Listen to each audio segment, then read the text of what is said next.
ಮಾನಸಿಕವಾಗಿ ಸಿದ್ಧವಾಗಿವೆ. ಅವ್ರು ದೈಹಿಕವಾಗಿಲ್ಲ ಅಂತಕ್ಕಂಥದ್ದು ಕಳೆದ 2 ವರ್ಷ 2ನೇ ವರ್ಷದ ದಿನವೇ ನಾವು ಕಳ್ಕೊಂಡಿದ್ರು ಕೂಡ ಮಾನಸಿಕವಾಗಿ ಅವರ ಅಂತಲೇ ತಿಳ್ಕೊಂಡಿದ್ದೀವಿ. ಯಾಕಂದರೆ ಧ್ರುವನಾರಾಯಣ ಸಾಹೇಬರು ಒಬ್ಬ ವ್ಯಕ್ತಿ ಅಲ್ಲ, ಅವರೊಬ್ಬರು ಶಕ್ತಿ.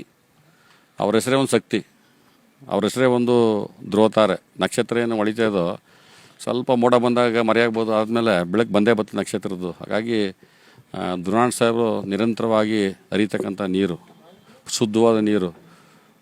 ಧ್ರುವನಾರಾಯಣ ಸಾಹೇಬ್ ರಾಜಕೀಯ ಹಿನ್ನೆಲೆಗಳು.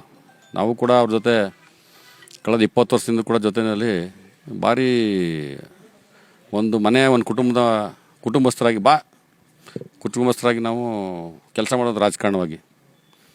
ಅವ್ರು ನಮ್ಗೆ ಯಾವಾಗಲೂ ಹೇಳ್ಕೊಡ್ತಿದ್ದು ಇಷ್ಟೇ, ರಾಜಕಾರಣ ನೀವು ವೃತ್ತಿಯಾಗಿ ತಗೊಬಿಡಿ, ಅದನ್ನು ಸೇವೆಯಾಗಿ ತಗೊಳ್ಳಿ ಅಂತೇಳಿ. ಅವರು ಹೇಳ್ಕೊಡ್ತಿದ್ದಂಥ ವಿಚಾರಗಳು ನಮ್ಗೆ ಆ ಸಂದರ್ಭದಲ್ಲಿ ನೆನಪಾಗೋದು. ನೀವು ಯಾವತ್ತೂ ವೃತ್ತಿ ಅನ್ಕೊಬಿಡಿ, ಅದನ್ನು ಸಮಾಜ ಸೇವೆ ಅಂತ ತಿಳ್ಕೊಳ್ಳಿ. ರಾಜಕಾರಣನ ನೀವು ಬರೀ ಅಧಿಕಾರಕ್ಕೆ ಅಥವಾ ಹಣ ಮಾಡೋದಕ್ಕೆ ಮಾತ್ರ ನೀವು ಅದನ್ನು ಬಳಸ್ಕೋಬೇಡಿ. ಸಮಾಜ ಸೇವೆ ಮತ್ತು ನೊಂದಂಥ ಜನಗಳಿಗೆ ನ್ಯಾಯ ಕೊಡ್ತಕ್ಕಂಥ ದಾರಿನಲ್ಲಿ ನೀವು ಮಾಡಿದಾಗ ಮಾತ್ರ ನಿಮಗೆ ಒಳ್ಳೆ ಹೆಸರು ಬರ್ತದೆ ಅಂತಕ್ಕಂಥ ಮಾತು ಇವತ್ತು ನೆನಪು ಬರ್ತದೆ. ಪಕ್ಷ ಅಂತ ಬಂದಾಗ ಕಾಂಗ್ರೆಸ್ ಪಕ್ಷದಲ್ಲಿ ಯಾವಾಗಲೂ ಹೇಳೋರು, ನನ್ನ ಬೂತು ನನ್ನ ಹೊಣೆ. ಯಾವ ರಾಜಕಾರಣಿ ಅವನ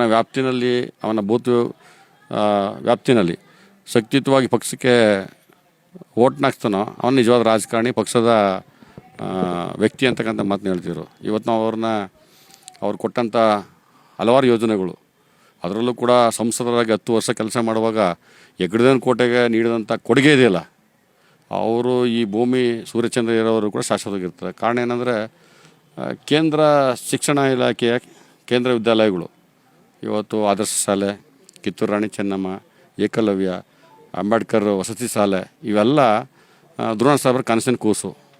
ಇವತ್ತು ಹೆಗ್ಗಡದೇವನ ಕೋಟೆ ತಾಲೂಕಿಗೆ ಕೇಂದ್ರ ಸೆಂಟ್ರಲ್ ಸಿಲೆಬಸ್ ಶಾಲೆಗಳು, ವಸತಿ ಸಹಿತ ಶಾಲೆಗಳು ಏನಾರು ಬಂದಿವೆ ಅಂತ ಹೇಳಿದ್ರೆ ಅದರ ಪೂರ್ಣ ಕ್ರೆಡಿಟು ಸನ್ಮಾನ್ಯ ಧ್ರುವನಾರಾಯಣ ಸಾಹೇಬ್ರದ್ದು. ಕಳೆದ 10 ವರ್ಷ ಶಾಸಕರಾಗಿ 10 ವರ್ಷ ಸಂಸದರಾಗಿ ಈ ರಾಜ್ಯದಲ್ಲಿ ಹಲವಾರು ಹುದ್ದೆಗಳನ್ನ ಏರಿ ಈ ಬಡವರು ಮತ್ತು ಹಳ್ಳಿಗಳ ಅಭಿವೃದ್ಧಿ ಕೆಲಸ ಮಾಡೋದಲ್ಲ, ಇದು ನಿಜಕ್ಕೂ ಕೂಡ ಹೆಮ್ಮೆ ತರ್ತಕ್ಕಂಥ ವಿಚಾರ. ಹಾಗಾಗಿ ಧ್ರುವನಾರಾಯಣ ಸಾಹೇಬ್ರ ಅಭಿಮಾನಿ ಬಳಗದ ಅಧ್ಯಕ್ಷರಾಗಿ ನಾನು ಕಳೆದ 8-9 ವರ್ಷದಿಂದ ನಾವು ಅವ್ರ ಬಳಗವನ್ನು ಮಾಡಿದ ಮೇಲೆ ಹಲವಾರು ಸಮಾಜಮುಖಿ ಕಾರ್ಯಕ್ರಮಗಳನ್ನ ಮಾಡ್ಕೊಬಂದಿವಿ. ನಮ್ಮೆಲ್ಲ ಬಳಗದ ಸ್ನೇಹಿತರುಗಳು, ಕೇವಲ ಒಂದು ಜಾತಿ ಧರ್ಮದ ಸ್ನೇಹಿತರುಗಳಿಲ್ಲ ನಮ್ಮ ಬಳಗದಲ್ಲಿ. ಎಲ್ಲ ವರ್ಗದ ಎಲ್ಲ ಸಮಾಜದ ನಮ್ಮ ಸಂಘದಲ್ಲಿ ಕಾರ್ಯಕರ್ತರಿದ್ದಾರೆ. ಪ್ರತಿಯೊಬ್ಬರು ಕೂಡ ಧ್ರುವನಾರಾಯಣ ಸಾಹೇಬ್ರ ಹೆಸರು ಹೇಳ್ತಿದ್ದಂಗೆ ವಾಲಂಟ್ರಿ ಕೆಲಸ ಮಾಡ್ತಾರೆ. ಅದಂತೂ ನಮಗೆ ಇವತ್ತು ನಾನು ಅಧ್ಯಕ್ಷರ ಕೆಲಸ ಮಾಡಲಿಕ್ಕೆ ತುಂಬ ಶಕ್ತಿ ತುಂಬತಕ್ಕಂಥ ಕೆಲಸ ನಮ್ಮೆಲ್ಲ ಕಾರ್ಯಕರ್ತರು ಮಾಡ್ಕೊಬಂದವ್ರು. ಹಾಗಾಗಿ ಇವತ್ತು 2ನೇ ವರ್ಷದ ಪುಣ್ಯಸ್ಮರಣೆ ಕಾರ್ಯಕ್ರಮ ನಾವು ಇನ್ನೂ ಕೂಡ ದೊಡ್ಡದಾಗಿ ಕಾರ್ಯಕ್ರಮ ಮಾಡೋ ಅಂದ್ಕೊಂಡಿದ್ವಿ. ಅಲ್ಲಿ ಇವತ್ತು ಹೆಗ್ವಾಡಿಗೂ ಕೂಡ ಹೋಗ್ಬೇಕಾಗಿದೆ ಸಮಾಧಿ ಹತ್ರ. ಅಲ್ಲಿ ದರ್ಶನ್ ಧ್ರುವನಾರಾಯಣವರು ಅಲ್ಲೂ ಕೂಡ ಕಾರ್ಯಕ್ರಮ ಆಯೋಜನೆ ಮಾಡವ್ರೆ. ನಾವಿಲ್ಲಿ ಪ್ರತಿ ವರ್ಷ ನಾವು ಹುಟ್ಟದ ಹಬ್ಬ ಕಾರ್ಯಕ್ರಮ ಇರ್ಬೋದು, ಬ್ಲಡ್ ಕ್ಯಾಂಪ್ ಇರ್ಬೋದು, ಮೆಡಿಕಲ್ ಕ್ಯಾಂಪ್ ಇರ್ಬೋದು, ಉದ್ಯೋಗ ಮೇಳ ಇರ್ಬೋದು, ಅಥವಾ ಬಡವರಿಗೆ ಶಿಕ್ಷಣ ಇಲಾಖೆಯಲ್ಲಿ ಬಡ ಮಕ್ಕಳಿಗೆ ಸಹಾಯ ಮಾಡ್ತಕ್ಕಂಥ ಕೆಲಸವನ್ನು ನಾವು ಮಾಡ್ಕೊಬರ್ತಾಯಿದ್ದೀವಿ. ಈ ವರ್ಷ ನಾವು ಪುಣ್ಯಸ್ಮರಣೆ ಕಾರ್ಯಕ್ರಮದಲ್ಲಿ 2 ಪ್ರಸಿದ್ಧ ಆಸ್ಪತ್ರೆಗಳು, DRMನ ಮೈಸೂರಿನ ಪ್ರಸಿದ್ಧ ಆಸ್ಪತ್ರೆ, ಮಾನ್ಯ ಡಾಕ್ಟರ್ ಮಂಜುನಾಥ್ ಅವ್ರಿಗೆ ನಾನು ಅಭಿನಂದನೆ ಹೇಳ್ತೀನಿ. ಯಾಕಂದರೆ ಅವರು ಬರೀ ದೂರವಾಣಿ ಕರೆ ಮಾಡಿ ಧ್ರುವನಾರಾಯಣ ಸಾಹೇಬ್ರ ಹೆಸರನ್ನ ಪುಣ್ಯಸ್ಮರಣೆ ಕಾರ್ಯಕ್ರಮ ಮಾಡ್ತೀವಿ ಅಂತಿದ್ದಂಗೆ ವಾಲಂಟ್ರಿಯಾಗಿ ನಾನೇ ಬರ್ತೀನಿ, ನಮ್ಮ ಹಾಸ್ಪಿಟಲ್ ಸಿಬ್ಬಂದಿ ಕಳಿಸ್ಕೊಡ್ತೀನಿ ನಾನು ಮಾಡಿ ಅಂತಕ್ಕಂಥ ಮಾತನ್ನ ಹೇಳಿ ಇವತ್ತು ಅವರು ಆಸ್ಪತ್ರೆಯಿಂದ ಮಲ್ಟಿ ಸ್ಪೆಷಾಲಿಸ್ಟ್ ಹಾಸ್ಪಿಟ್ಲ್ ಇದು ಅಂತ ಆಸ್ಪತ್ರೆಗೆ ಕಳಿಸ್ಕೊಟ್ಟವ್ರೆ. ಮತ್ತು ಶಂಕರ್ ಹಾಸ್ಪಿಟ್ಲ್ ನೀವೆಲ್ಲ ಕೇಳಿದಿರಿ, ಕರ್ನಾಟಕದಲ್ಲಿ ಶಂಕರ್ ಕಣ್ಣಿನ ಆಸ್ಪತ್ರೆ ಪ್ರಸಿದ್ಧವಾದಂಥ ಆಸ್ಪತ್ರೆ. ಅವರು ಕೂಡ ದೂರವಾಣಿ ಕರೆ ಮಾಡ್ತಿದ್ದಂಗೆ ಧ್ರುವನಾರಾಯಣ ಸಾಹೇಬ್ರ ಹೆಸರು ಹೇಳ್ತಿದ್ದಂಗೆ ಅವರು ತಂಡವನ್ನು ಕಳಿಸಿ ಇವತ್ತು ಐ ಕ್ಯಾಂಪ್ನ ನಡೆಸ್ಕೊಟ್ಟವ್ರು. ಹಾಗಾಗಿ ಈ ಕಾರ್ಯಕ್ರಮದಲ್ಲಿ ನನ್ನ ಎಲ್ಲ ಅಭಿಮಾನಿ ಬಳಗದ ಎಲ್ಲ ಯುವಕರು, ನನ್ನ ಎಲ್ಲ ಸ್ನೇಹಿತರುಗಳು ಕೂಡ ಭಾಗವಹಿಸಿ ಕಾರ್ಯಕ್ರಮ ಯಶಸ್ಸಲಿಕ್ಕೆ ಸಹಕಾರ ನೀಡಿದ್ದಾರೆ.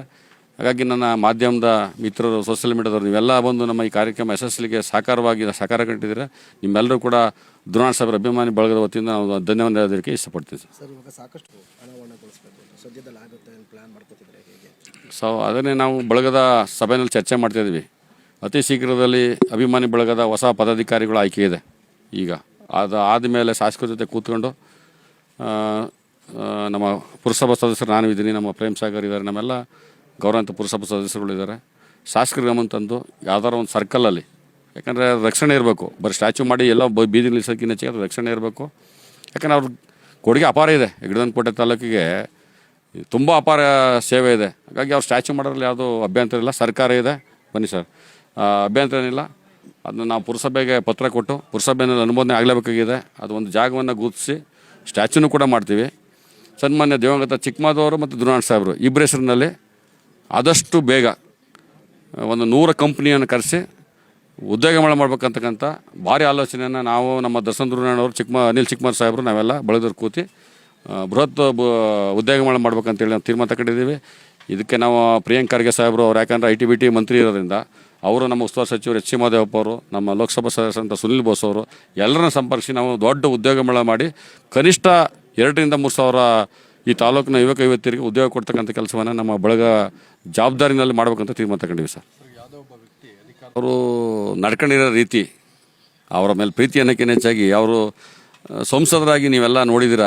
ಸಾಮಾನ್ಯ ಕಟ್ಟ ಕಡೆಯ ಜನ. ಒಬ್ಬ ಲೋಕಸಭಾ ಸದಸ್ಯರನ್ನ ನಾವು ಯಾವ ನೋಡ್ತಿದ್ವು ಅಂದರೆ 5 ವರ್ಷದ ಅವಧಿನಲ್ಲಿ 2 ಸರಿ 3 ಸರಿ ನೋಡ್ತಿದ್ದೋ. ಇವ್ರ ತಿಂಗಳಿಗೆ 10 ಸರಿ ನೋಡ್ತೇವೆ ನಾವು. ಅದು ಕೋಟೆ ಒಂದರಲ್ಲ, ಗ್ರಾಮೀಣ ಪ್ರದೇಶ, ಗ್ರಾಮ ಪಂಚಾಯತಿ ಹೆಡ್ ಕ್ವಾರ್ಟರ್ ಅಲ್ಲ, ಗ್ರಾಮ ಪಂಚಾಯತಿ ಹೆಡ್ ಕ್ವಾರ್ಟರ್ ಕಟ್ಟ ಕಡೆಯ ಗಡಿ ಭಾಗಗಳು. ಇವತ್ತು ನಮ್ಮ ಕರ್ನಾಟಕ ಗಡಿ ಭಾಗ DB ಕುಪ್ಪೆ, ಪ್ರತಿ ತಿಂಗಳು 1 ಸರಿ 2 ಸರಿ ಬರ್ತಿದ್ರು. ಗಡಿ ಭಾಗ ಅದು ಕೇರಳ ಗಡಿ ಭಾಗ. ಆ ಕಡೆ ನಮ್ಮ ಎಡೆಯಾಲ ಬಂಕ್ವಾಡಿ ಮೂಲಗಳು, ಅವು ಫಾರೆಸ್ಟ್ ಏರಿಯಾಗಳು. ಒಂದು 15-20 ದಿನಕ್ಕೆ ನಂಜನಗೂಡಿಗೆ ಹೋಗ್ತಿದ್ರು.